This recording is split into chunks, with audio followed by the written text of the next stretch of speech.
në vazhdim gjatë këtij edicioni të Politikos. Në fakt, pikpamjen e Bashkimit Evropian do ta shpalosim sot nëpërmjet një interviste me ndërmjetësin e BE-s për sa i takon dialogut ndërmjet Kosovës dhe Serbisë, zotin Miroslav Lajçak, për të parë ose për të shpalosur pozicionin e Bashkimit Evropian dhe pritshmërisë së Bashkimit Evropian për sa i takon një marrëveshje të mundshme që është përfolur se mund të arrihet deri në mars. Do të jemi bashkë me zotin Lajçak në një intervistë ku ai është në Bruksel e unë jam në Prishtinë, por natyrisht do të tentojmë të shpalosim çështjet kryesore që tangojnë këtë proces.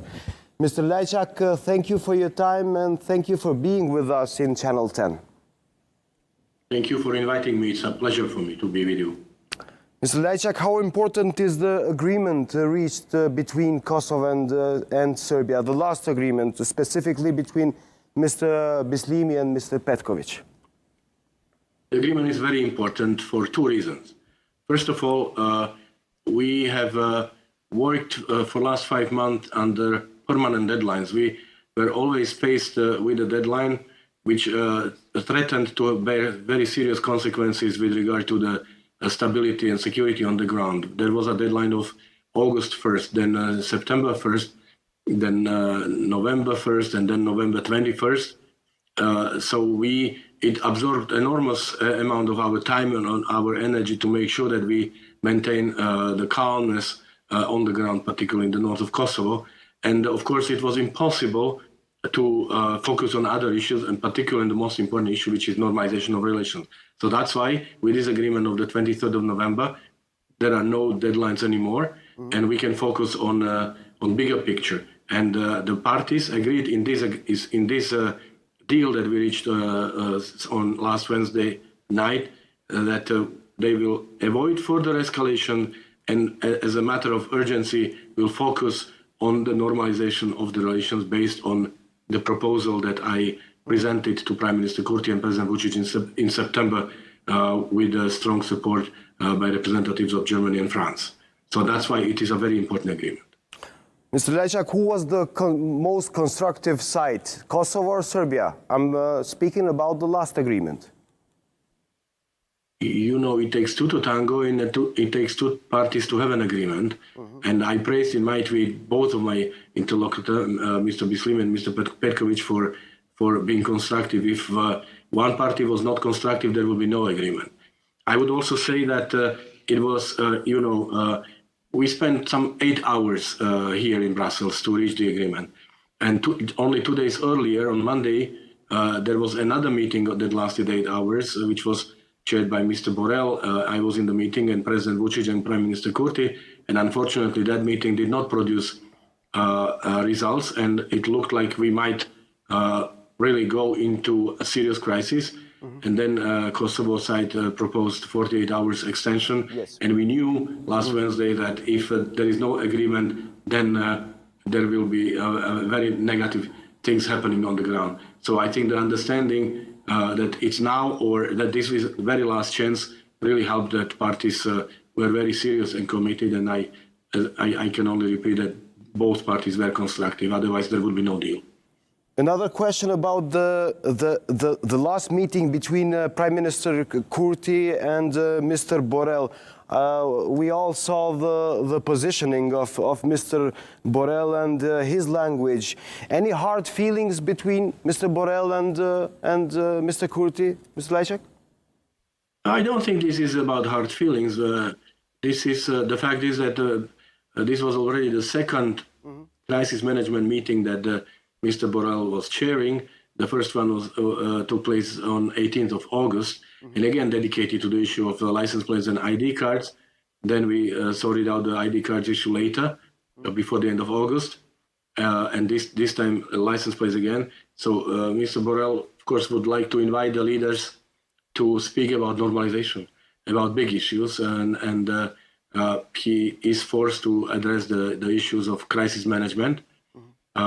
But unfortunately, that was the situation. And during these 8 hours, European Union made two very serious and very balanced proposals. The first one was more comprehensive, and the second one was focused on prevention of escalation or conflict prevention. Unfortunately, there was no agreement to accept either of the two proposals. That means we ended the meeting with the fear that very soon there might be escalation on the ground, and this is what was reflected in the statements of Mr. Borrell. Actually, I want to talk a little bit about the last agreement on car plates. Can you explain us the details, Mr. Lajçak, since the both parties are having different opinions in Belgrade and in Pristina about the last agreement? What are the details, Mr. Lajçak? I don't think that the two parties have different understanding of the agreement, and the agreement is quite clear, and it was published as a statement of High Representative Borrell. And the key elements of this agreement are that, first of all, both parties, that means Kosovo and Serbia, agreed to avoid further escalation and to fully concentrate as a matter of urgency on the proposal on normalization of the relations as presented in September 2022 by me. This also means, in practical terms, that Serbia will stop issuing license plates with Kosovo cities denominations, and Kosovo will cease any further actions related to re-registration of vehicles, such as fines or confiscations. What is also very important is that the parties understand that all past dialogue agreements must be implemented, and that the issues which are still open, including the issue of license plate, will be addressed as part of the normalization agreement, which will deal with all outstanding issues. And then it was agreed that the process will continue very soon. So right now we are positive that we do not really have to deal with another crisis on the ground, but we can focus on normalization. And to make sure that we are using this momentum, I am planning to visit both Pristina and Belgrade next week to meet with Prime Minister Kurti and with President Vučić, and to discuss the next steps on the normalization based on the document that I presented in September, and also on the comments that we received both from Pristina and from Belgrade in recent weeks. Mr. Lajçak, Mr. Lajçak, one more question about the license plates. Is the European Union sure that Serbia has stopped produced license plate about cities in the Republic of Kosovo? We trust our partners, and we have no proofs that they are violating their commitment. So therefore, we have no reason to question, and I really hope that's the case. We are monitoring, of course, the implementation of this agreement. Mr. Lajçak, what are the obligations of both parties, Kosovo and Serbia, speaking about the last agreement? Well, speaking about the last agreement, which was dedicated to the issue of license plates, I think I just said Kosovo will not proceed with further steps, further actions related to re-registration, which were initially announced by the government, and Serbia will stop issuing license plates with Kosovo cities denominations. Yes. So that means we can focus on bigger picture, on normalization of relations, and under that picture, the issue of license plates will also be addressed. Oh, okay, I'm speaking about the agreements reached in 11 years between Kosovo and Serbia. Does that mean that Kosovo should implement the agreement about the associations of a majority of Serb municipalities here in Kosovo, Mr. Lajçak? Well, there is this sentence that I also quoted in the agreement that we reached last Wednesday, which says the parties understand that all past dialogue agreements must be implemented. So this answers your question. Has the parties agreed on that? Because there is a big debate here in Kosovo politics, also in Serbian side. Look, I can only repeat that the European Union expects and demands that everything that was agreed in the 10 years of the dialogue must be implemented by both parties. But there cannot be a selective approach to the commitments adopted by the parties. So this is what makes our agreements credible, this is what makes the process credible, and this is what will make future agreements credible. So we cannot never accept the approach that I will do this, but I will not do that. So pacta sunt servanda is an ancient principle, and it's a pillar of international law and international relations, and it applies fully also to the dialogue and to our expectations from both Kosovo and Serbia. In the big picture, Mr. Lajçak, speaking about the big agreement, how are the discussions for normalization of relations between Kosovo and Serbia are going to be organized in the future? Everybody understands that this is the priority. This is the real issue. This is what we should do. But it is very difficult to discuss normalization when we have crisis on the ground. So that's why we want to use this current momentum to focus on normalization. And as I said, the process has been ongoing since September. On 9th of September, I presented the paper, the proposal, both in Pristina and Belgrade. Mm-hmm. Then a couple of weeks later, we received comments from both our parties. And now I'm planning to come next week to Pristina and Belgrade to continue our discussion based on this paper and on these comments, and to speak about the next steps. And then after, to prepare the next high-level meeting between Prime Minister Kurti and President Vučić, which will be fully dedicated to this proposal and to the process of normalization. And we are also discussing the possible dates of this high-level meeting. It's really important that the meeting is well prepared. We don't want to waste time at the same time. So that's why I'm traveling already next week. Mr. Lajçak, we are seeing a lot of reports from media about the French, so-called French-German proposal about the normalization of relations between Kosovo and Serbia. When and who will give details precisely? What does it mean, the French-German or the European proposition for normalization of relations between Kosovo and Serbia? Yeah, there are many speculations about this document. Yes, the document exists. We presented it to our partners. It's a European Union paper, strongly supported by the authority of leaders of Germany and France, but also United States. And as I said, I am negotiating the details of the process and of the paper, and preparing for the next high-level meeting. And the next high-level meeting will take place in coming weeks, I would say. It's a matter of calendar. I'm absolutely sure that you and the public will be informed about the process and about the proposal, certainly after the meeting between the two leaders. Mr. Lajçak, is there any time frame about the agreement between Kosovo and Serbia, possibly between Mr. Kurti and Mr. Vučić? We believe that we don't need to spend too much time on this proposal and on this agreement. If the parties are committed and serious and willing, this can be concluded within weeks, and we will see very soon how determined and how committed the parties are.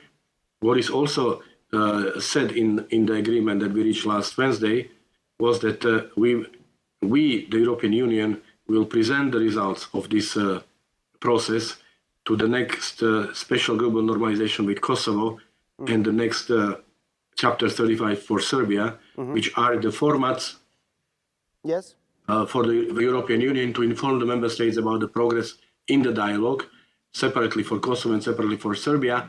And we will invite, or we will convene these two sessions in early spring next year. So this could be the timeline for you to understand that how we foresee this process. Spring next year. What is the special group on normalization precisely, Mr. Lajçak? Special group of normalization is a special format in which we inform the member states about the progress of the dialogue, about the Kosovo's particular progress on the dialogue. It's because Serbia is already in the accession negotiation process, and for Serbia, Chapter 35 is the chapter on normalization of relations with Kosovo, and therefore it's their accession process. Kosovo is not yet in the accession process, and therefore this special committee was devised. What is also different is that Kosovo takes part in this meeting. So we held this meeting last year in April. We had a delegation from Kosovo, led by First Deputy Prime Minister Bislimi, and they presented their views on Kosovo's implementation of their commitments, together with us. Mr. Lajçak, are there the stick and the carrot for the both sides? I mean, regarding the agreement on normalization between Pristina and Belgrade? Yes, absolutely. International community is very committed to this process. European Union is united behind it. United States are fully supportive of this process. United Kingdom are very helpful here. I can tell you that I myself and my team are receiving requests on a daily basis from all our partners, from the member states, from US, UK. They know every detail about it. So in case there will be a situation when one party will be seen as obstructive or non-constructive, it will certainly have a serious impact on how this party will be treated by the international community. Any specifics? Any specifics, Mr. Lajçak? Well, I don't want to speak about specifics. I mean, one specific is clearly the EU accession and the EU future, because it's said in a number of European documents that the dialogue is the path to European future for Kosovo and Serbia goes to the dialogue. That means no progress on the dialogue means no progress on the European future. But it goes beyond that, because if again the international community is really judging the acting of our partners, of our parties, by making their own decisions about future cooperation, about future projects, about future programs. So this is not one of many processes or something that can be ignored because there are many other opportunities. No, once again, the international community is looking at the dialogue as like lenses through which they make their decisions and judgments about how their cooperation with Kosovo and Serbia will look. Mr. Lajçak, the public opinion here in Kosovo gained a good news yesterday regarding the visa liberalization, and the news was that possibly in the January of 2024 the Kosovo citizens could travel free in the Schengen zone. Do you see the visa liberalization process connected to the process of the dialogue between Kosovo and Serbia? No, the visa liberalization is not connected. It has always been a separate process. I have always been strongly in favor of granting visa liberalization status to Kosovo, and I'm very happy about yesterday's decision. There is one still formal decision to be made at the political level, but I really hope and expect that this will be just a formality. But what is very important is that Kosovo now has a date, and the date will come soon. So I really think it's a great news, and I don't see this being affected or being conditioned by the progress on the dialogue. I would be the first one raising my voice against it, because, as I said, these are two separate processes, and Kosovo has met the conditions for visa-free regime, and therefore I would find these considerations counterproductive, and I will certainly not support them, but I don't think it will happen. Mr. Lajçak, the last questions. There are several requests from the parties, the political parties here in Kosovo, that are requesting the more active role from the United States, or possibly a conference in the United States, or different ideas. What will be the role of the United States in your point of view, speaking about the process and the normalization between the relations between Kosovo and Serbia? Look, honestly, we have full involvement of the United States in the process, full support, full information, and therefore there is not much you can ask or request to get because you have it all. And I'm very grateful for an excellent cooperation we have with the United States, with the two ambassadors in Pristina and Belgrade, with the State Department team in Washington, D.C., with Gabriel Escobar and his team and his colleagues. So we enjoy full 100% trust and confidence. We are sharing information. We are working as a team, but it's also the decision of the United States, which is a right decision, that they are not in the room, because this is the EU facilitated process as decided by the United Nations General Assembly's resolution of 2010, is the process which is linked to the European future. Mm-hmm. And US are happy to be, so to say, in the room next door, but making sure that they endorse every good decision and they talk to the parties, and we are speaking with one voice, which is very unique and very important. And the last question: do you think that the epilogue of the dialogue would be recognizing each other, Kosovo and Serbia, Mr. Lajçak? Look, it all depends on the will and commitment of the two parties. We are here to help them to make the best possible decision. And whatever I say as my hope or my wish will not change the commitment of the two parties. On the contrary, it will be then commented widely, and this is not my role. My role as facilitator is to make sure that we have a deal which will be satisfactory, mm-hmm. which will make both of you happy, mm-hmm. and which will finally help you to move on your European trajectory. Mr. Lajçak, thank you very much for your time and for this opportunity with us in Channel 10. Thank you very much.